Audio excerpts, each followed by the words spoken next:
விஜய் வரதராஜ் ஓக்கலுளி ஓக்கலுளி ஓக்கலுளி. அனைவருக்கும் வணக்கம். நீங்கள் கேட்டுக்கொண்டிருப்பது உங்கள் விஜய் வரதராஜின் वक्लुली। आप है तमिल पीपल का लिसनिंग है विजय வரதராஜ் वक्लुली का पॉडकास्ट ये कहना है। வணக்கம் நேர்களே, இது உங்கள் விஜய் வரதராஜின் वक्लुली। இந்த முறை டிலே ஆனதுக்கு ஒரு கேவலமான காரணம்னு சொல்ல போகிறேன். பயங்கர காஃபு எனக்கு. இந்த ஒவ்வொரு முறையும் அந்த பனிக்காலத்தில் அலர்ஜி காஃப் வந்துடும். அதனால் என்ன ஆச்சுன்னா வீலாகில் ஒரு 5 நிமிஷம் 10 நிமிஷத்துக்கு பேச முடியுது. அதிலே நிறைய எடிட்டில் இருக்கும். காரணம் காஃபெல்லாம் உட்காந்து எடிட் பண்ணிகிட்டு இருப்பேன். பாட்காஸ்ட்டு பேச முடியாமலே இருந்துச்சு. சரி, அதனால தான் இப்போ தான் கொஞ்சம் சரியாச்சு. அதான் திருப்பி ஆரம்பிக்கிறேன். நல்லா போயிட்டுருக்கு, எல்லாம் வேலை எல்லாம் ஜாலியாக போயிட்டுருக்கு. ஸோ நடுவில் என்ன சொல்கிறது, நிறைய வாழ்க்கையில் உள் மன ரீதியாக ஆன்மீக ரீதியாக நிறைய விஷயம் வாழ்க்கையில் மாறி ஒரு மாதிரி நல்லா இருக்கேன். உள்ளுக்குள்ளே முறை சந்தோஷமாக அப்படியே போயிட்டுருக்கு வாழ்க்கை. ஸோ இப்போது நிறைய பேசுகிறோம், கோஷம் பேசுகிறோம், உள் தியானம், உள்முகம், அறிவியல், கடவுள், மதம் மறுப்பு, ஜாதி மறுப்பு, கடவுள் மறுப்பு எல்லாம் பேசிக்கிட்டு இருக்கோம். இப்போ ஒரு விஷயம் இல்லை, இது வேணாம், இது ஏன் இது பக்கம் மக்கள் போகிறாங்க, ஏன் இது மாதிரிலாம் நம்ம ஏன் ஒருத்தனை கம்மியாக பார்க்குறோம், கீழே பார்க்குறோம், எல்லாம் புலம்புறது கோவத்தெல்லாம் தாண்டி முதல்ல ஏன் கும்பலாக ஒரு விஷயத்துல நம்பிக்கை வைக்கிறாங்கன்னு இருக்குல்ல. முதல்ல ஒரு விஷயத்த ஐயோ அந்த பக்கம் போகாதீங்க அப்படின்னு நம்ம கத்தினாலும் ஏன் எல்லாம் போகிறாங்கன்னு முறை யோசிக்க ஆரம்பித்தேன். ஸோ இந்த மங்களூர் போயிருந்தேன். அங்கே முழுக்க கோயில்கள் தான் இருக்கும். முழுக்க அங்கே இந்த காந்தாரா படத்தில் பார்க்குற மாதிரி சாமிங்க இருக்கும், பக்திகள் இருக்கும். அப்புறம் காந்தாரா பார்த்துட்டு சிறு தெய்வம் பற்றி படிக்க ஆரம்பித்தேன். தெய்வங்கள் பற்றி படிக்க ஆரம்பிக்கிறேன். மக்கள் எப்படி தெய்வங்கள் கொண்டு வராங்க.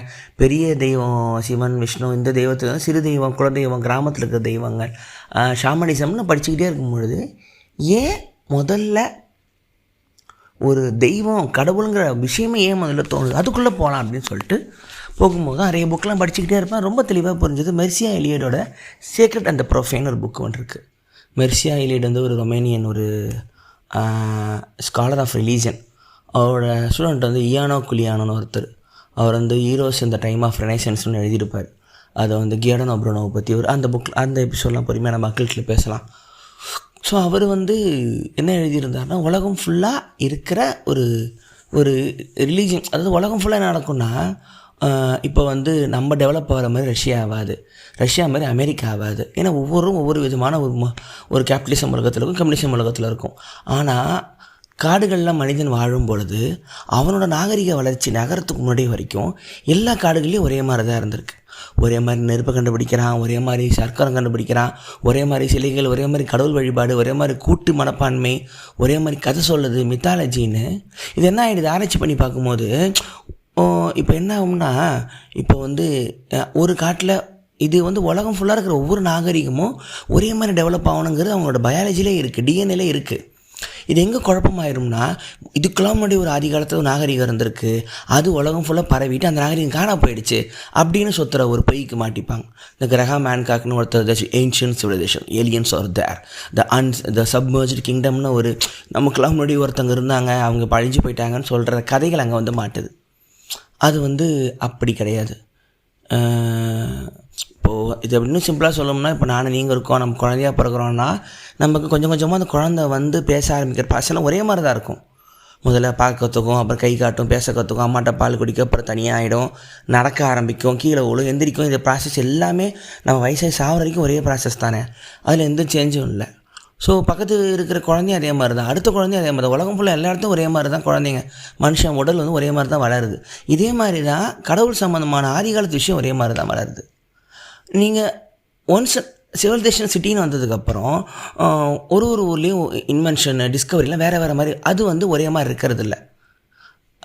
அது வேறு மாதிரி ஒரு கணக்கில் போயிடுது. ஸோ அவர் உலகத்துக்கு எல்லா ரிலீஜனும் கம்பேரிட்டிவ் ரிலீஜன் கம்பேர் பண்ணிகிட்ருப்பார். ஏன் உலகம் ஃபுல்லாக ஏன் ஒரே மாதிரி நம்பிக்கைகள் இருக்குது, கலெக்டிவ் அன்கான்ஷியஸ் மாதிரி, கால் யங், ஏன் பாம்புனா ஏன் உலகம் ஃபுல்லாக அதை ப்ரிஷியஸாக பார்க்குறாங்க, ஒரு குளம்னா ஏன் எல்லாருமே மேல் நோக்கி ஒரு கோபுரம் கட்டுறாங்க, அது சர்ச்சாக இருக்கட்டும், மாஸ்காக இருக்கட்டும், பிரமிடாக இருக்கட்டும், இல்லை மெக்சிகோவில் இருக்கிற பிரமிடாக இருக்கட்டும், ஏன் ஒரே மாதிரி மேல் நோக்கி ஏன் மனுஷன் வந்து வானத்தை தொட ஆசைப்பட்றான் பூமியிலேருந்து, ஏன் செத்ததுக்கப்புறம் ஒரு உலகம் இருக்குன்னு நம்ப ஆரம்பிக்கிறாங்க, ஏன் ஏன் பெண்களோட ஒரு மாதோட ரத்தத்து மேலே ஒரு பயம் வருது, ஏன் பெண்களை வந்து தெய்வமாக பார்க்க ஆரம்பித்தாங்க, இது மாதிரி ஒரே பொதுவான விஷயம் உலகம் ஃபுல்லாக ஒரே மாதிரி இருந்திருக்கு. ஸோ மண்ணை நோண்டி விதை வச்சு சாப்பிட்லாங்கிறது உலகம் ஃபுல்லாக வேறு இடத்துல தோணிருக்கு. ஒரு ஆள் ஆஃப்ரிக்காவில் ஆரம்பித்து உலகம் ஃபுல்லாக போய் அவுட்டில் அக்ரிகல்ச்சர் 20 days சொல்லிக் கொடுக்கல. ஸோ கொஞ்சம் எழுதிட்டேன், பட் போட்டோம். இதை பற்றி எழுதுறதுல தான் சேக்ரெட் அண்ட் தி ப்ரொஃபேன் வருது. அதில் என்ன சொல்ல ஆரம்பிக்கிறார்னா, உலகத்தில் மனிதன், அவன் ஆதிகால மனிதன் கூட அவர் அங்கேருந்தே ஆரம்பிக்கிறார். அந்த ப்ரிமிட்டிவ் பீப்புள்னு வச்சுக்கலாம். ஏன்னா இண்டிஜினியஸ் மக்கள், ஆதி மக்கள், பழங்குடிகள், இல்லை காட்டில் வாழ்ந்தவங்க, ஏன்னா முன்னோர்கள், நல்லா அழகான வார்த்தை வச்சுக்கலாம், நம்ம ஆன்சஸ்டர்ஸ். அவங்க வந்து உலகத்தை 2 விதமாக பிரிக்கிறாங்க. ஒன்று சேக்ரெட், ஒன்று ப்ரொஃபேன். இந்த ப்ரொஃபேன் அப்படிங்கிறது நம்மளோட சராசரி வாழ்க்கை, சராசரி கவலைகள், துன்பங்கள், கஷ்டங்கள், சர்வைவல் மோடு. 3 வேளை சாப்பிட்டு நைட்டு நிம்மதியாக உயிர் வாழ தூங்குவதற்கு தேவையான உழைப்பை தருவதை இந்த ப்ரொஃபைன் வேர்ல்டு. அது என்னது? இப்போ நமக்கு என்னது? இப்போ நமக்கு வந்து காலையில் எழுந்திரிச்சு ஆஃபீஸ் போகணும், இல்லை நீங்கள் ஒரு HR கிட்டே போய் சண்டை போடணும், இல்லை ஒரு இடத்துல ஃபேக்ட்ரி வேலை செய்யணும், திட்டு வாங்கணும், சாப்பிடணும், வீட்டுக்கு போனதுன்னா காய்கறி பில்லு, வட்டி கட்டணும், பாப்பாவுக்கு ஸ்கூல் கட்டணும், லவ்வராக இருந்தால் கிஃப்ட் வாங்கி கொடுக்கணும், வீட்டில் சண்டை போடணும், திருப்பி காலையில் எழுந்திரிக்கணும். இது வந்து சர்வைவல். இது உங்களோட ப்ரொஃபைன் வேர்ல்டு. கரெக்டாக? இது நீங்கள் இந்த டைமில் இந்த பூமியில் தூக்கிடிக்கப்பட்டீங்க. பாப்பாவா பிறந்தீங்க, பார்க்குறீங்க, சரி ஓகே இந்தியாவில் பிறந்துட்டோமா, ஓ இந்த மதமா, இந்த ஜாதியா, ஓ இதுவா, ஓகே டன். இப்போ இதில் நம்ம சர்வே ஆகணுமா, ஆகலாம். கரெக்டாக? ஒன்றும் நீங்கள் பிளான்லாம் பண்ணலை, நீங்கள் பிறக்கும்போதே உலகம் அப்படி டெவலப் ஆகிருக்கு. அந்த காலத்தில் காட்டில் வாழ்ந்தவங்களுக்கு இதே மாதிரி தான் இருக்கும். அது ப்ரொஃபைன் வேர்ல்டுன்னு பார்த்தாங்க. சரி காலையில் எழுந்திரிக்கிறோம், வேட்டையாடணுமா, சரி அங்கிட்ட ஆறு இருக்கா, சண்டை போடணுமா, ஓகே அப்போ போகுது போருக்கு போகணுமா, சீக்கிரம் எந்திரிக்கணுமா, உடம்பு நல்லா பார்த்துக்கணுமா, அம்போட கற்றுக்கணுமா, சாப்பாடு அலையணுமா, அந்த பக்கம் போனால் புலி இருக்குமா. இது அவனோட வேர்ல்டோட சவால்கள். இது ப்ரொஃபைன் வேர்ல்டு. அவன் பார்க்குற நெஜ ஸ்தூல உலகம், river, mountain, tiger, snakes, tree, roots, branches, ஸ்கைன்னு அவன் இதை கண்டுக்கவே இல்லை. அவன் இதை ஆராய்ச்சியெல்லாம் பண்ணலை. இது இருக்குப்பா, நானும் இருக்கேன். அதை வந்து பொய், மாயா, இல்யூஷன்லாம் சொல்லலை. ஓகே ஐ வில் ஹேண்டில் திட். அதெல்லாம் பண்ணால் தான் சாப்பாடு கிடைக்கும், புரிஞ்சுக்கிறான். அடுத்து அவனோட இன்னொரு உலகம் த சேக்ரெட் வேர்ல்டு. இந்த சேக்ரெட் வேர்ல்டு என்னென்னா, இது எல்லாத்துக்கும் பின்னாடி ஒரு ஆதி உலகம், ஒரு தூய்மையான உலகம். இதில் இந்த ப்ரொஃபைன் வேர்ல்டுலேருந்து மாசுப்படாத ஒரு உலகம் இருக்குன்னு அவன் உலகத்தை அவன் உண்டாக்குறான். இங்கே தான் இது கொஞ்சம் மெதுவாக புரிஞ்சுக்காரு. ஒரு புனிதமான உலகத்தை அவன் உருவாக்குறான், ஒரு இடத்த உருவாக்குறான், ஒரு விஷயம் இருக்குன்னு உருவாக்குறான். ஏன்னா ஒரு விஷயம் வரேன். ஸோ இது இப்போ அந்த புனிதமான உலகத்தில் புனிதமான டைம் இருக்குது, சீக்கிரம் டைம்னு ஒன்று இருக்குது, டைம்லெஸ். ஸோ இது எப்படி எடுத்துக்கணும்னா, இந்த விஷயம் இப்போ நீங்கள் உங்களோட அனுமதி இல்லாமல் நீங்கள் தள்ளப்பட்ட இந்த உலகத்திலிருந்து அதோட கட்டுப்பாடுக்கு இல்லாத ஒரு ஆதி உலகம், சீக்ரெட் வேர்ல்டு, சீக்ரெட் பிளேஸ். அவன் ஒன்று அதை இமேஜின் பண்ணுறான், ஒன்று இருக்குன்னு நம்புகிறான். ஸோ இந்த உலகத்தை அவன் நோண்டலை, இந்த உலகத்தோட ரூல்ஸை புரிஞ்சுக்கிறான். அவன் இல்லாத சீக்ரெட் வேர்ல்டை இமேஜின் பண்ணுறான். அதை அங்கே ஒரு உலகம் இருக்குது, அங்கே நம்ம மேலே போனால் அங்கே ஒன்று இருக்கும், இறந்த சொர்க்கத்துக்கு போனால் அவன் ஃபேக்காக அவன் இமேஜின் பண்ணல, அதை நம்ம பண்ணிக்கிட்டு இருக்கோம். அவன் என்ன பண்ணுறான், இருக்கிற இந்த ப்ரொஃபைன் வேர்ல்டில் சீக்ரெட்னஸை உருவாக்குறான், இறக்குறான், புனிதமாக்குறான் ஒரு சில விஷயத்தை. இந்த இடம் ப்ரொஃபைன் வேர்ல்டு இல்லை, இது ஒரு புனிதமான ஒரு இடம்னு ஆக்குறான். ஸோ அங்கேருந்து தான் தெய்வங்கள் உருவாகுது. ஒரு 1000 கல் இருக்கும், ஒரு கல்லை தெரிவு செய்கிறான், இந்த கல் தெய்வம், இந்த கல் நம்மளை பார்த்துக்குது. இதை ஹைரோஃபெனிமாங்க, தெய்வத்தை இறக்குதல் அப்படிம்பாங்க, இல்லை புனிதமாக்குதல் அப்படிம்பாங்க. இது அப்புறமா யாகம் வளர்க்குறது, அனுஷ்டாசம் பண்ணுறது, கற்பகிரகம் வைக்கிறது, கோயிலில் கும்பாபிஷேகம் வரைக்கும் இதோட வரலாறு நீளம். ஒரு விஷயத்தை, ஒரு பொருளை, ஒரு நிலத்தை புனிதப்படுத்துதலுங்கிறது இப்போ உங்களுக்கு தெரியும். பல லட்சம் உயிர்களை ரத்தத்தை உறிஞ்சின விஷயம் ஆரம்பத்தில் ரொம்ப இன்னசென்ஸாக அழகாக ஆரம்பிச்சிருக்கு. ஒரு மரத்தை பார்ப்பான், காட்டில் 1000 மரம் இருக்கும். ஒரு மரத்தை பார்ப்பான், இந்த மரம் நம்ம சாமி, அதை சேக்ரெட் ஆக்குறான், அதை புனிதமாக்குறான். அந்த மரம் புனிதம் இல்லை, அந்த மரம் வழியாக அவன் ஒரு இந்த புனிதத்தை பார்க்குறான். கிட்ட சொல்லுவாங்க, இவனுங்க என்னப்பா இந்தியாவில் எதை பார்த்தாலும் சாமி ஆக்கிடுவானுங்கன்றான்ல. அவன் எதை பார்த்துமே சாமி ஆக்கிறது இல்லை, அவன் எல்லாத்துலேயுமே சாமியை பார்க்குற ஒரு மனசு அவன் கொண்டு வந்துக்கிறான். அவனை தூக்கி ஒரு ஜெயிலில் ஒரு 10 பேரை அடைச்சி வச்சிங்கன்னா ஒரு சின்ன புள்ளையை வரைஞ்சி நைட்டு அது கும்பிட ஆரம்பிச்சிடும். இது ரேஷனலிசம் பழகின மக்களுக்கு அது புரியாது. அவன் அதை ஒன்றா வரான். எல்லாருமே அந்த மரத்தை அந்த காட்டில் கும்பிடும் பொழுது அவங்க எல்லாருமே ஒன்றா வராங்க. எல்லாருமே ஒன்றாகும் போது அவங்களுக்கு அந்த மரம் ஒரு மையப்புள்ளி ஆகுது. ஏன்னா அப்போ உலகம் எவ்வளோ பெருசு, பூமி எவ்வளோ பெருசு யாருக்கும் ஐடியா இல்லை. அவங்கள பொறுத்த வரைக்கும் அவங்க காடு, அவங்க நிலம், அந்த காடு தாண்டி என்ன இருக்குது எவ்வளோ பெருசுங்கிறது தெரியாத போது அவங்களுக்கு ஒரு சென்ட்ரிங் தேவைப்படுது. ஏன்னா சென்டர்னு தான் சர்க்கிள் இருக்கும். அந்த சென்ட்ரிங் தான் இந்த புனிதமான ஒரு நிலமோ ஒரு பொருளோ. ஒரு மரத்தை சென்டர் ஆக்கிட்டானா அதை சுற்றி இருக்கிற உலகம் அவனோட உலகம், அவன் சர்க்கம்ஃபரன்ஸில் வந்துடுறான். இதைத்தான் axis mundi, centre of the world, உலகத்தின் தொப்புள்னு எல்லா பழங்குடி கதைகள்லேயும் நாங்கள் தான் உலகத்தோட தொப்புள்னு கடவுள் சொல்லும். நாங்கள் தான் நடுவில், இங்கிறது தான் கடவுள் உருவானார், இதுதான் உலகத்தோட நடுப்பகுதிங்கும். ஏன்னா உலகத்தோட நடுப்பகுதிங்கிறது இப்போ நீங்கள் மேப்பில் ஒரு இடத்துல ஈக்குவல் லாங்கிடியூட் கிளிக்கலாம். அப்போ காட்டில் வாழ்ந்தவனுக்கு கார்ட்டோகிராஃபி இல்லை, காலனி ஆதிக்கம் வரல, கப்பல் எடுத்துக்கிட்டு யாரும் ராஜகிட்ட காசு வாங்கிட்டு உலகம் பூரா போய் மேப்பில் போய் கண்டுபிடிக்கல. அவன் காட்டில் அவன் வேட்டையே வாழ்ந்துக்கிட்டு இருக்கவனுக்கு இவ்வளோ பெரிய ஒரு பரந்த பூமி இருக்குதுன்னு தெரியுது. அவனுக்கு ஒரு சென்ட்ரிங் ஒன்று தேவைப்படுது. அதை உள்ளுக்குள்ளே வச்சுக்க முடியல. இந்த இன்னர் சென்ட்ரிங் லேட்டராக தான் வருது, அது பொறுமையாக வரேன். அவுட்டர் சென்ட்ரிங் தான் ஒரு விஷயத்தை, ஒரு பொருளை புனிதப்படுத்துதல். இது காந்தாராவில் சூப்பராக காட்டுவாங்க. அந்த படம் சில விஷயத்தை டீல் பண்ணுது. ஏன்னா நீங்கள் ரீசெண்டாக பார்த்த ஒரு படத்தில் நான் சொன்ன விஷயம்லாம் புரிஞ்சுக்கணும்னா இது தெய்வக்கல் அப்படிமா. அந்த நம்மளே பார்த்துருக்கோம், ஒரு சின்ன கல் இருக்கும், ஒரு சின்ன மரம் இருக்கும், ஒரு சின்ன மயில்கல் மேலே ஒரு மஞ்சள் துணியை கட்டுனா ஏன் தெய்வமாகுதுன்னா மயில்கல் எப்படி சாமி இருக்குன்னு அர்த்தம் இல்லை. இந்த மயில்கல் இன்னையிலேருந்து எனக்கு நான் சாமியாக பார்க்குறேன்னு அர்த்தம். இது ரெண்டுத்துக்கும் ஒரு சின்ன ஒரு வித்தியாசம் தான் இருக்குது. ஸோ அந்த இடத்துல நாளைக்கு எல்லோரும் போய் நின்னாங்கன்னா அந்த இடம் அங்கே இருக்கிற மக்களோட நடு இடம் ஆகிடும். ஸோ இந்த சேக்ரெட்னஸ் இன்னொன்று, அவனுக்கு இந்த சேக்ரெட்னஸ் தான் அவனுக்கு ஆர்வமே தவிர ப்ரொஃபைன் வேர்ல்டு அவன் கண்டுக்கிறது இல்லைன்றாங்க. ஸோ அவன் கிரீக்கோ இந்தியாவோ உலகமோ ஒரு நதி கடவுளாக இருக்கும், ஒரு மலை கடவுளாக இருக்கும், ஒரு மரம் கடவுளாக இருக்கும். அவன் வாழ்ந்து பிரமிச்ச எதையுமே அவன் கடவுளாக சேக்ரெடாக பார்க்க ஆரம்பிக்கிறான். ஸோ ஒன்ஸ் அது சேக்ரெட் ஆகிடுச்சுன்னா அதை சுற்றி இருக்கிற மற்ற எல்லாமே நார்மல் வேர்ல்டு. அந்த இடத்துக்கு வரும்போது மட்டும் இங்கே அடிப்பணியணும், பயப்படணும், வணங்கணும்னு உங்களோட ரூல்ஸ் மாறுது. அதான் சேக்ரெட் இடத்தோட ஒரு விஷயம். இப்போ இருக்கிற கோயிலுக்குள்ளே நான் வரல, நான் அவங்கள காட்டுக்குள்ளே கூப்பிட்டு போயிட்டுருக்கேன். ஒவ்வொரு முறையும் அந்த மரத்துக்கிட்ட போகும்போது கையெடுத்து கும்பிடலாம், அதுக்கிட்ட போய் அழலாம், அதுக்கிட்ட போய் பேசலாம், அதுக்கிட்ட சொல்லலாம் என்னை காப்பாற்றுங்களாம். குழந்தை முடியலாம் அதுக்கிட்ட மரத்துக்கிட்ட போட்டு அழுவலாம், என் குழந்தைய காப்பாற்றுங்களாம். எனக்கு காயம் அடைஞ்சு அங்கே அழுவலாம், எனக்கு அதை உயிர் பிச்சை கொடுங்களாம்.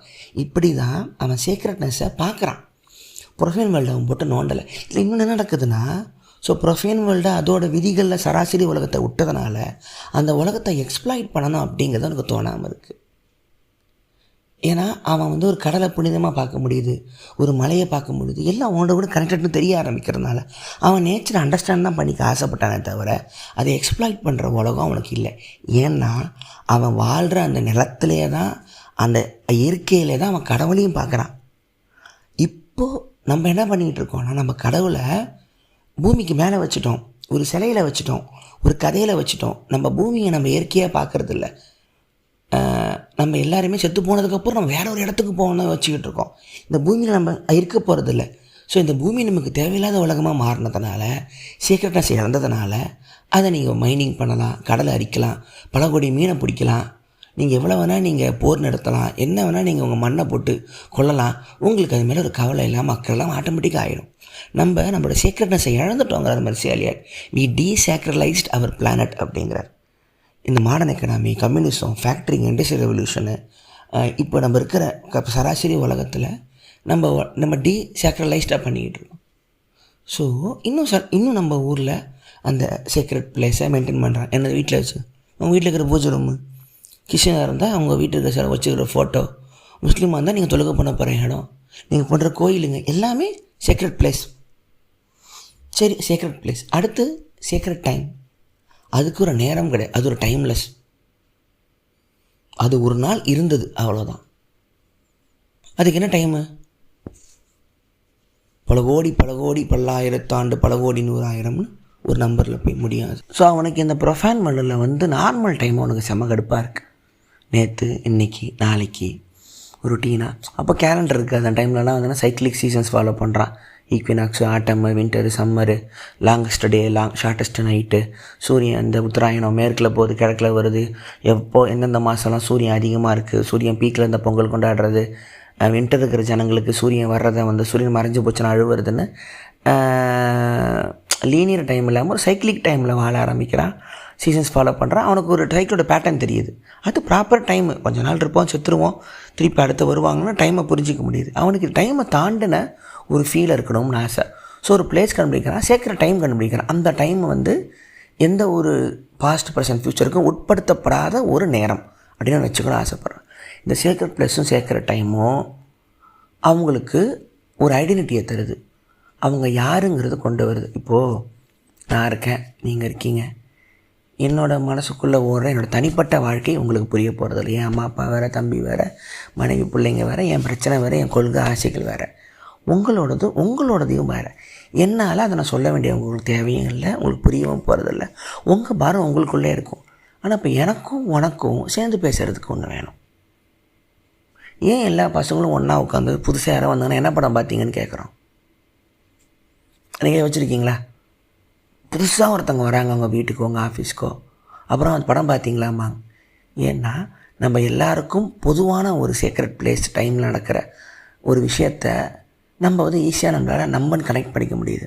அப்புறங்க டியூட்டி பார்த்தீங்களா அப்படிங்கும் பொழுது இந்த இடத்துல, இந்த நிலத்தில், இந்த டைமில் வளர்ந்த நம்ம பேசுகிறதுக்கான ஒரு ஆரம்ப புள்ளியாக அமைஞ்சிருது. அப்புறங்க யாருங்க ஜெயிப்பா எலெக்ஷனில்? இந்த எல்லா சைனுமே நம்ம வந்து பொதுவாக நமக்குன்னு ஒன்று பேசிக்க ஒரு தளம் ஒன்று தேவைப்படுது. அந்த தளமெல்லாம் பயங்கர ஃபேமஸ் ஆகிரும். அரசியல் தலைவர்கள், ஹீரோக்கள். நான் வரேன், ஆர்ட் எப்படி வந்துச்சு இந்த இடத்துக்குள்ளே வரேன். ஸோ இந்த ரெண்டு இதுவும் உனக்கு புரிய ஆரம்பிக்குது. அதுக்கப்புறம் இந்த சீக்ரெட் டைம் வந்து நம்ம நெஜ டைமில் இருக்கிற மாதிரி இல்லாமல் அது இன்னும் சூப்பராக இருக்கும்போது அதை வந்து அவன் ரீக்ரியேட் பண்ணுறான். ஒவ்வொரு நெஜ டைம் மேலே இந்த சீக்ரெட் டைமை வைக்கிறான். இப்போ நம்ம கொண்டாடுற அத்தனை பண்டிகைகள் எல்லாமே சீக்ரெட் டைமு தான்.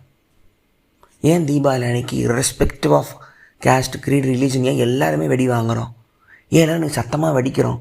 ஏன் யாருமே வெளியே வந்து என்ன தைரியம் அந்த சத்தமாக வெடி போடுவேன்னு கேட்கல. அன்றைக்கி எல்லாமே அலௌடு. அந்த சீக்ரெட் டைமை இந்தியாவே ஷேர் பண்ணுது. இந்தியாவே ஒரு விஷயத்தை கொண்டாடுது. இந்தியாவே வந்து ஒரு விஷயத்தை ஒரு கலவரமாக அதை ஜாலியாக ஒரு மூர்க்கமாக கொண்டாடி நைட்டு தீர்த்து போயிட்டு காலைல திருப்பி இப்படி நேற்று நடந்துச்சான மாதிரி திருப்பி ஆஃபீஸ் போவாங்க. அந்த ஒரு நாள் உங்களுக்கு ஒரு அலாட்மெண்ட் கொடுக்குறாங்க.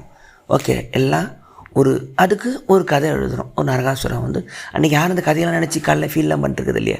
அன்றைக்கி காலைல பலகாரம் வாங்குறோம், டிவி பார்க்குறோம். அன்றைக்கி இந்தியாவில் இருக்கிற அத்தனை பேரும் ஒரே மைண்ட் செட்டில் இருப்பாங்கிற ஒரு தெளிவு வரும்போது தான் இந்த சீக்ரெட் டைமும் ப்ளஸும் முக்கியமாகுது. இதுதான் ஒரு நாட்டையோ ஒரு நிலத்தையோ எல்லாத்தையும் ஒன்றா வச்சுக்கிற உதவுது இந்த ரெண்டு விஷயமும் தான். ஸோ இதிலிருந்து தான் கடவுளின் கதைகள் வருது. ஒரு ஹோலி புக்கு இதிலிருந்து தான் வருது. ஒரு மெமரி இதிலிருந்து தான் வருது. ஒரு சென்ட்ரலைஸ்டு புனித இடங்கள் இதில் தான் வருது. இப்போ இஸ்ரேல் நடக்குது. இஸ்ரேலே சொல்லியிருக்கு ஒரு இடம் உனக்கு தரப்படும்னு. அதுக்காக இன்னொரு இடத்த மேலே தான் இடத்த நிறுவம் எவ்வளோ லட்சம் பேர் அவனை கொள்ள யோசிக்க மாட்டான். அவனுக்கு ஒரு சென்ட்ரிங் ஒன்று தேவைப்படுது. மிருகமாக கூட மாறாமல் யோசிக்க மாட்டான். ஸோ இது வந்து இந்த சின்ன கல் அப்புறம் பெரிய கல்லாவது, அப்புறம் இந்த கோயிலாவது, அப்புறம் அதை கண்ட்ரோல் பண்ண ஒரு மக்கள் வராங்கன்னு இந்த சீக்ரெட் பிளேஸை மெயின்டைன் பண்ணுறது சீக்ரெட் பீப்புள் வர ஆரம்பிக்கிறாங்க. அவங்க நாங்கள் உங்களை மாதிரிலாம் இல்லைங்க, நாங்கள் புனிதமாகவே இருந்துக்கிறோம், நீங்கள் ஆசாபாசத்தோடு ப்ரொஃபைல் நல்லா சூப்பராக இருங்க, நாங்கள் தியாகங்கள் பண்ணிவிட்டு நாங்கள் வந்து உங்களுக்காக நாங்கள் வந்து கடவுள்கிட்ட பேசுகிறோன்னு சொல்லும் பொழுது அவங்ககிட்ட இந்த பொறுப்பை கொடுத்துறோம். சரி, ஓகே, பார்த்துக்கிறேன்றாருப்பா, நம்மளால் இங்கேயே உட்காந்துருக்க முடியாது, கழுகிட்டியாக நம்ம போயிட்டு வருவோம்னு சொல்லிட்டு மற்ற வேலையை பார்க்குறோம். இந்த பகிர்ந்தளித்தல் ஆரம்பித்து கடைசியில் அந்த சீக்ரெட் பீப்புளே நம்மளை கண்ட்ரோல் பண்ண ஆரம்பிக்கிற அவலத்துக்கு உலகம் ஃபுல்லாக தள்ளப்படுறாங்க.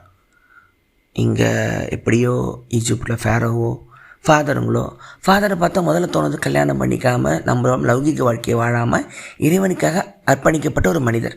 சர்ச்சுங்கிற சீக்ரெட் பிளேஸு, ஜீசஸோட பைபிளுங்க சீக்ரெட் டைமு, அங்கே ஒரு சீக்ரெட் மேன், ஹோலி மேன் முடிஞ்சு போச்சு.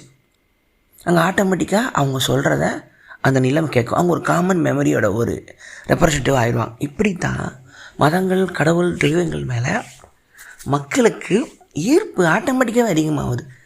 நம்மளோட சயின்ஸே அப்படி தான் இருக்குது. அப்போ நாத்திகம் தப்பா? நம்ம சொல்கிறது தப்பா? அப்போ நம்ம என்ன சொல்ல வரோம் அப்படிங்கும் பொழுது தான் இங்கே அடுத்த இதை பார்க்கணும். ஸோ இப்போது வெளியில் ஒரு மரம், வெளியில் ஒரு கல், வெளியில் ஒரு சேக்ரெட் டைம். இந்த சேக்ரெட் டைமில் தான் மித்தாலஜி வருது. மித்தாலஜி எந்த ஒரு நாள்லேயும் நடக்காது. மித்தாலஜிங்கிறது முந்தி கொடி வருங்களுக்கு முன்னாடி ஒரு கடவுள் ஒருத்தர் சண்டை போட்டுருந்தாருப்பாங்க. போன மாதம் 10ஆம் தேதி கடவுள் வந்தாருன்னு சொல்ல போகிறதில்ல. ஒரு மித்தாலஜி தான். அந்த மித்தாலஜியை ரீஎனாக்ட் பண்ணுவாங்க. ஸோ ஒரு ஸ்டேஜுங்கிறது ஒரு சேக்ரெட் டைம். கீழே கோபிகிருஷ்ணனாக இருப்பார், கீழே ராமு, சோமு, பாபு, கணேஷ் யாராவனா இருக்கலாம். மேடையில் அந்த மேக்கப்பை போட்டு ஏறும்போது ஒரு ராமர், அந்த ஒரு நைட்டு அவர் கிருஷ்ணர். அவர் காலெல்லாம் விழுந்து விடுவாங்க. ஏன்னா அவர் சேக்ரெட் டைமில் இருக்கார். ட்ராமா முடிஞ்சு இறங்கும்போது திருப்பி அவர் கிருஷ்ணர், டேய் வீடு கிளம்புடா, காசு வாங்கிட்டு கிளம்புடான்னு போலீஸை தட்டி அனுப்புவான். இதுதான் நடக்குது. ஒரு ஸ்டேஜுங்கிறது ஒரு சேக்ரெட் பிளேஸ், ரிச்சுவல். நீங்கள் தேட்டர் போனால் என்ன பண்ணுறீங்க? சீக்ரெட் பிளேஸுக்கு போகிறீங்க. அது ஒரு சீக்ரெட் டைம். அது தேட்டருங்கிறது டைம்லெஸ். அது நம்ம எல்லாரையும் ஒரு கதையில், ஒரு கதாபாத்திரத்தில் ஒரு 2 மணி நேரத்தில் நம்மளால் கனெக்ட் பண்ண முடியுது. ஒரு கோயிலில் ஒரு சாமியை தீபாரத்தை எப்படி பார்க்குறோமோ, சினிமா ஸ்டாருங்களை அப்படி தான் பார்க்குறோம். அவங்கள நேரில் பார்க்கும்பொழுது சீக்கிரட்லேருந்து வந்த ஒருத்தன் ப்ரொஃபைனுக்குள்ளே வரான்னு பார்க்கும்பொழுது தான் சினிமாவில் பார்த்த ரஜினிகாந்தையும் நம்ம இங்கே பார்க்குற சூப்பர் ஸ்டார் நம்ம குழப்பிக்கிறோம். அவர் தானே இதுன்னு. ஆனால் அவருக்கு தெரியல நம்ம எப்படி பார்க்குறாங்க. நமக்கு தான் அந்த இல்லூஷன் நமக்கு ஒரு பெரிய குழப்பத்தை உண்டு பண்ணுது, ஒரு பிரமிப்பை உண்டாக்குது. அவங்க எனக்கு தலைவர்களாகவும் ஆக ஆரம்பிக்கிறாங்க, கண்ட்ரோல் பண்ணக்கூடிய இடத்துக்கும் வர ஆரம்பிக்கிறாங்க. ஸோ உலகம் அப்போ இப்படி தான் இருக்குமா, இப்படி இருக்குமானா இதுக்கு ஒரு மாற்று கொண்டு வந்தது தான். இல்லை உண்மைங்கிற பிரச்சனை இருக்குதுன்னு சொல்லும்பொழுது தான் புத்தர், கௌதம புத்தர், சித்தார்த்த கௌதம புத்தர் தான் இல்லைப்பா வெளியே விட்டுடு, எல்லா சேக்ரெட்னஸும் உனக்குள்ளே இருக்குது. அவர் தான் வெளியே இருந்த சேக்ரெட்டை உள்ளே தள்ளுறார். உள்ளே இருக்குது.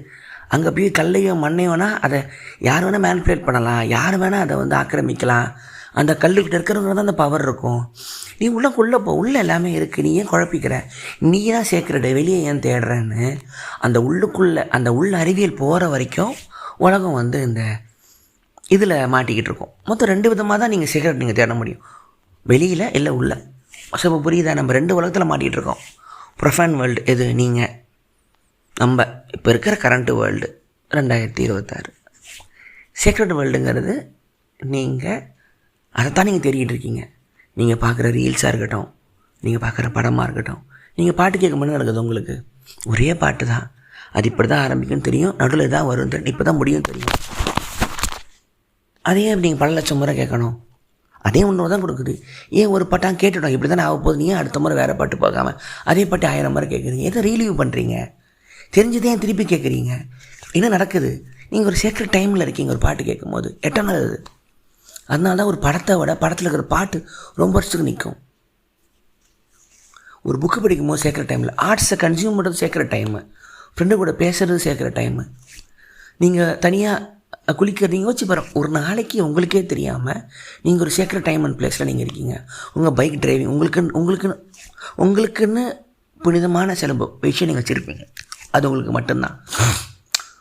So industrial civilisation, communism, socialism, capitalism வர, காடுகளை விட்டு அகன்று நகரமாகி, ராஜாக்கள் அழிந்து கார்ப்பரேட் ஆகி, அரசர்கள் அழிந்து, எல்லாம் அழிந்து திருப்பி சராசரி நகரங்கள், அடுக்கு குடியிருப்புகளில் இருக்கும் மனிதராக வாடும் பொழுது எல்லாமே டீசாக்கலைஸ்ட் ஆகிடுச்சு. திருப்பி நமக்கான சீக்ரெட் பிளேஸ் டைமை நம்ம மாற்றிக்கிறோம். ஒரு KFC போகிறதையோ, ஒரு பீச்சில் உட்காந்து கடலை அமைதியாக பார்க்குறதையோ, ஒரு படத்துக்கு போகிறதையோ, இல்லை யூடியூப்பில் ரீல் பார்க்குறதோ நமக்கு இதுதான் நம்ம டீவியேஷன் சொல்கிறோம். நம்ம டீவியேட் ஆகலை, நம்ம டைம்லெஸ்ஸுக்கு போக மல்லு கட்டுறோம். இது இன்னொரு ஹார்டஸ்ட்டு ஆனால் ஒன்லி ட்ரூத் வே. தியானம் பண்ணுறதோ, உன்னை கவனிக்கிறதோ, அது பெரிய கடுப்பாக இருக்கும், போராக இருக்கும். மூளை என்னடா உனக்குள்ளே நத்திங்கன்னு கவனிக்கூடா நீ வந்தங்கும். இந்த பதட்டம் நமக்கு இந்த 2 விஷயந்தான். ஒன்று வெளியில் உன்னை தேடுவான், இன்னொருத்தன் உள்ளது. நான் உள்ளே தேடுறவன். நான் ரொம்ப உள்ளே தேடுறவன், வெளியில் தேடுறாங்க. வெளியே தேடும்போது என்ன ஆகும்னா, அந்த தேடலுக்கு நான் அவனை கைட் பண்ணுறேன்னு சொல்லி ஏமாத்துகிற விஷயங்கள் நடக்கிறதுனால தான் இன்றைக்கி ஜாதிங்கிற பேரில், வர்ணங்கிற பேரில், மனுஸ்மிருதிங்கிற பேரில், வர்ணாசிரமங்கிற பேரில் மனிதனை நாளாக்குறதும், எனக்கு கீழே உனக்கு நான் சொல்லி இன்னும் நேற்று வரைக்கும் ரத்தம் சிந்திக்கிட்டு இருக்க அந்த பூமி, அங்கே தான் ஒரு பிரச்சனை ஒன்று இருக்குது.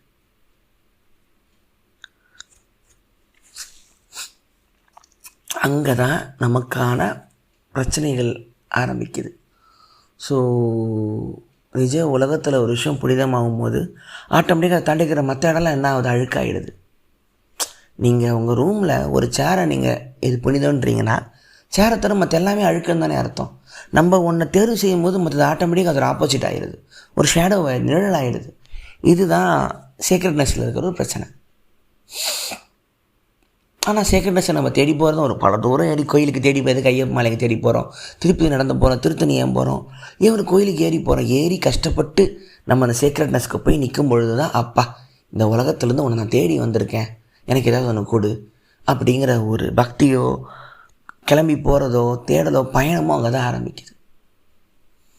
மெஸ்ஸியாரிட தான் சொல்கிறார், த எட்டர்னல் டைம், த சீக்ரெட் டைமுக்கு மித்தாலஜியோ ரிச்சுவலோ ஆர்ட்டோ எல்லாமே மனுஷன் அதைத்தான் தேடுறான். அவன் ரிலீஜியஸ் இன் நேச்சர்பார். இதை சொல்லி தான் ஃப்ராய்ட் கிட்ட சண்டை போட கிளம்பினார். மனிதன் ஆன்மீகத்தை தேடும் ஒரு மிருகம், அவன் ஒரு ஃபெட்டிஷ் மிருகம் இல்லை, சண்டை போட்டு பிரிஞ்சார். அவன் சிம்பிள்ஸ் அண்ட் சயின்ஸ் மூலமாக தனக்கு நான் அர்த்தத்தை தேடிக்கிறான் அப்படின்பார். ஸோ அதைத்தான் நான் இது அப்போ தான் புரியுது ஏன் மனிதன் இந்த சேக்ரெட்னஸ் ரிமூவ் பண்ணிங்கன்னா என்ன ஆகும். அப்படி இல்லை வேலைன்னு சொன்னீங்கன்னா மனிதர்கள் மிகப்பெரிய ஒரு பிடிப்பு இல்லாமல் போயிட்டு துன்பத்துக்குள்ளே டிப்ரெஷனுக்குள்ளே போயிட்டு வாழ்கிறதுக்கான ஒரு இதுவே இல்லாமல் ஆயிடுறாங்கிறதும் உண்மை தான். இதுதான் சோவியத் ரஷ்யா நடந்துச்சு.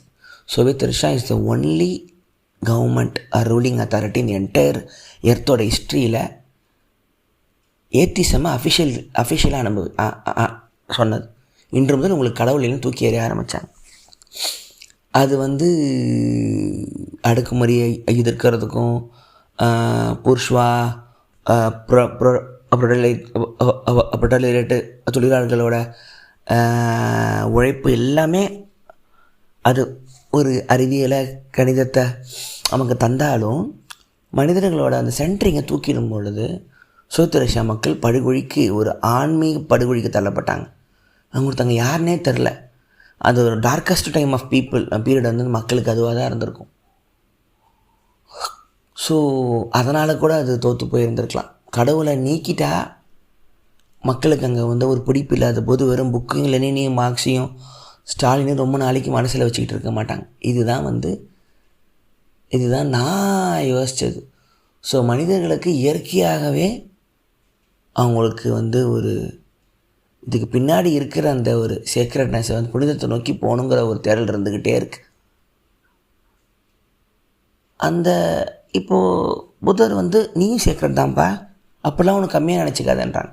ஆனால் இந்த ரிடீமர் சேவியருங்கிற ஒரு இப்போது கிறிஸ்டியானிட்டியில் என்ன ஆகுதுன்னா, நீங்கள் பிறப்பாலே நீங்கள் ஒரு சின் அப்படிங்கிறாங்க.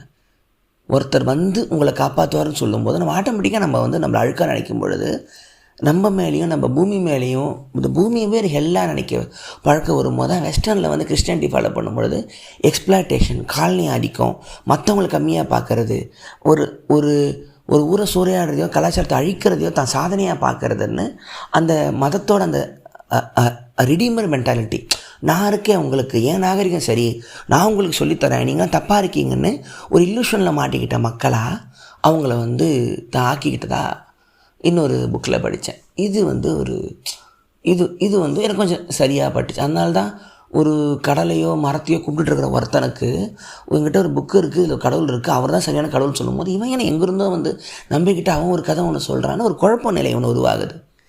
சேக்ரெடை அந்த கண்ணால் பார்த்தா மட்டும்தான், அந்த ஊரில் இருக்கிற அந்த ஒரு கல்லை பார்த்தா மட்டும்தான் கடவுள் நம்பினவனுக்கும், இல்லைப்பா இந்த புக்கில் இருக்கிற கதையை படித்தாலே போதும் நான் கடவுளை கும்புறேன்னவனுக்கும் பெரிய ஒரு மனப்போராட்டம். இது எப்படி சாத்தியம்னு இவன் சிரிப்பான், இவன் எப்படி எதை கும்புறான்னு அவன் சிரிப்பான். இதுதான் காலனி ஆதிக்கம். ஒரு காட்டுக்குள்ளேயே வரும்பொழுதும் 2 கிளாஷாக இருந்திருக்கும், 2 கடவுளும் மோதியிருப்பாங்க. எப்பயோ எங்கேயோ இறந்து மேலெழுந்த ஒரு இயேசுநாதரோட பைபிளோட கதைக்கும் இங்கேயே அந்த காட்டிலேயே அந்த பார்டர்லேயே வீரதீர சகாசரம் புரிந்த ஒரு கடவுளோட ஒரு கல்லுக்குமான கரைக்குமான மோதல் இங்கே தான் ஆரம்பிச்சிருக்கும். இப்போ வரைக்கும் நம்ம அந்த இதை பார்த்துக்கிட்டு இருக்கோம். சிறு தெய்வங்கள்லாம் மாறி பெரு தெய்வமாக மாறுறதும், சிறு தெய்வம்லாம் காவல் தெய்வமாக வீட்டுக்கு வெளியிலே அரக்கம் ஃபோட்டோவாக மாறினதும், ஊருக்கு வெளியில் மாறினதும், பௌத்தம் அழிஞ்சதும், இந்து மதம் பெருசாக வளர்ந்ததும், ஜாதி அடிப்படையில் மனிதர்களை பார்க்குறதும் எல்லாமே சேக்ரட்னஸ் பண்ண ஒரு தீயது. ஸோ அதனால தான் நான் ஓஷோவோ ஜேகேவோ இவங்கெல்லாம் இல்லை, நமக்குள்ளே நம்ம தேடுறதுல தான் அந்த ஒரு உண்மை இருக்கே தவிர வெளியில் இல்லைன்னு சொல்லும் பொழுது தான் எனக்கு மனசுக்கு இதுதான் ஒரு தீர்க்கமான ஒரு உண்மைன்னு எனக்கு தோண ஆரம்பிச்சு அவங்க பக்கம் நான் போக ஆரம்பித்தேன். அப்படின்னா அப்போ என்ன நடக்கும்ண்ணே அப்படின்னா, ஜேகேக்கு எல்லா கல்லுமே புனிதமான கல் தான். ஒரு கல்லை சூஸ் பண்ணி அவர் இதுதான் இந்த ஒரு கல்லுன்னு சொல்ல மாட்டார். ஜேகேக்கு எல்லா மரமும் புனிதமாக தெரிஞ்சது. ஒவ்வொரு நிமிடமும் அவருக்கு சேர்க்குற டைமு தான். ஒவ்வொரு இடமும் அவருக்கு புனிதமான இடம் தான். எல்லாத்தையுமே புனிதமாக பார்த்தவங்களுக்கு எதுவுமே அழுக்கில்லை. ஸோ அந்த உலகம் எனக்கு கொஞ்சம் நெருக்கமாக மனசுக்கு இருந்துச்சு. ஸோ இதுதான் சேக்ரெட்னஸ். இந்த ரிச்சுவல் ஃபஸ்ட்டு ரிலிஜன் வருது, அப்புறம் ரிச்சுவல் வருது, அப்புறமா ஆர்ட் வருது. Ancient art and ritual by Jane Harrison அழகான புக் ஒன்று இருக்கும், அதை படிச்சுட்டு இருக்கேன். அதை படிச்சுட்டு அடுத்த எபிசோடில் பேசுகிறேன். ஸோ இதுதான். ஸோ இப்போ உங்களுக்கு புரியும், காந்தாரால் அந்த கல் எடுத்துக்கிட்டு ஏன் இங்கே 2 விதமான அந்த பிரம்மராட்சர பாட்டில் பார்த்தீங்கன்னா காட்டுவாங்க. 2 விதமான இந்தியாவோட பழைய மதமும் தொல் மதமும் இந்து மதமும் 2 எப்படி மாறிச்சு, கடவுள் மாறிச்சுங்கிறது அந்த ஒரு பாட்டில் காட்டியிருப்பாங்க. ஸோ இதுதான். ஸோ நம்ம ஒன்றும் ஆனாவுனா பார்த்துட்டு எல்லாத்தையும் சாமியாக மாத்திர காட்டு மீனடி கும்பல்னு நம்மளெல்லாம் சொல்லுவாங்க. உண்மையிலேயே உலகம் ஃபுல்லாக மனிதனுக்கு தெய்வத்தை இறக்குறான். அவனால் ஒரு பிறப்புக்கும் இறப்புக்கும் உள்ளாக்கப்பட்ட உடம்பையும் அதே இறப்பு இருக்கக்கூடிய இயற்கைக்கும் அது புரிந்து கொண்டு கவலைப்படாத, நீ என்ன மாதிரி தான் கஷ்டப்படுற, நமக்கு மேலே ஒன்று இருக்குது, அதை இங்கே நம்ம கொண்டு வருவோன்னு அவன் ஒரு பிறப்பை உருவாக்குறான், ஒரு தெய்வத்தை இறக்குறான், தெய்வத்தை உருவாக்குறான். அதை நோக்கி தான் பல கோடி மக்கள் உலகம் ஃபுல்லாக ஒரு சென்டரிங்கை தேடிக்கிட்டே இருக்காங்க. நம்ம அதை தியானம் பண்ணி உள்ளுக்குள்ளே போய் அதை கண்டுபிடிங்கன்னு நான் சொல்கிறேன். வெளியில் தேடுறவங்களும் தேடுங்க. அது கலையாக இருக்கலாம், கடவுளாக இருக்கலாம், நமக்குள்ளே இருக்கிற ஒரு இன்மையாக இருக்கலாம், எதுவாக இருந்தாலும் அதே பாதியில் தான் அது கொடுக்கும். நன்றி. இது விஜயவரதராஜன் ஓக்கலொலி. என்னோடய ஜிபே நம்பர் இருக்குது, சப்போர்ட் பண்ணுங்கள், எனக்கு உதவியாக இருக்கும். நன்றி. விஜய் வரதராஜ் ஓக்கலொலி.